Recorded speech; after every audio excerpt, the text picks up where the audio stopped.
မူဆိုးတိုင်းနေပြီးတော့တို့ပြန်ရောက်တဲ့အခါမှာတော့ဘရင်မင်းမြတ်ကတေဆုံးနေခဲ့ပြီးတဲ့ကွယ်မှုမတ်တွေကဘရင်မင်းမြတ်ကိုဖုတ်ကြီးတကြိုတဲ့အမှုကိုပြုလုပ်ပြီး9 ရက်မြောက်တဲ့နေ့မှာစည်းဝေးတိုင်ပင်ကြတာပေါ့တိုင်းပြည်မှာအုပ်ချုပ်တဲ့ရှင်ဘရင်မရှိရင်ဘေးရန်များတယ်အရှင်မင်းသားကလည်းဘယ်ရက်ကိုရောက်နေမှန်းမသိကြရဘူးဖုတ်သွင်းရထားကိုလွတ်ပြီးရှင်ဘရင်ဖြစ်မဲ့သူကိုပဲရှာကြတော့မလားဆိုပြီးတိုင်ပင်နေကြတာပေါ့အဲ့ဒီအချိန်မူဆိုးကြီးကရောက်လာပြီးမင်းသားလေးနဲ့တောထဲမှာဆုံတွေ့ခဲ့ကြောင်းပြောပြတာပေါ့မူဆိုးရဲ့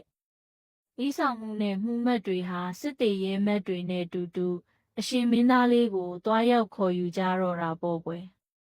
မင်းသားလေးစီရောက်တော့မှုမတ်တွေကခမဲတော်တေဆုံးပြီဖြစ်ကြောင်းနှင်းရှင်ဘရင်လို့အုပ်ချုပ်ပေးရန်ရှောက်တင်ကြတာပေါ့မင်းသားလေးကနဂါးမလေးကိုတိုင်းပြည်ကိုလိုက်ခဲ့ပြီးမိဖုရားလုပ်ဖို့ခေါ်တာပေါ့နဂါးမလေးကကျမသည်နဂါးမျိုးနွယ်ဖြစ်သောကြောင့်အစိတ်ရှိပြီးဒေါသကြီးလို့မြင်၍လည်းကောင်းကြား၍လည်းကောင်းအမျက်ထွက်ခဲ့သောအကျဉ်သူသည်ဖွဲပြကဲ့သို့ကြည်လိမ့်မယ်မလိုက်နိုင်ပါလို့ပြန်ပြောခဲ့တာပေါ့မင်းသားလည်းတောင်းပန်မြဲတောင်းပန်ခေါ်ဆောင်တာပေါ့ကျမကိုချစ်ရင်သားနဲ့သမီးကိုကျဉ်ကျဉ်နာနာခေါ်ဆောင်တော့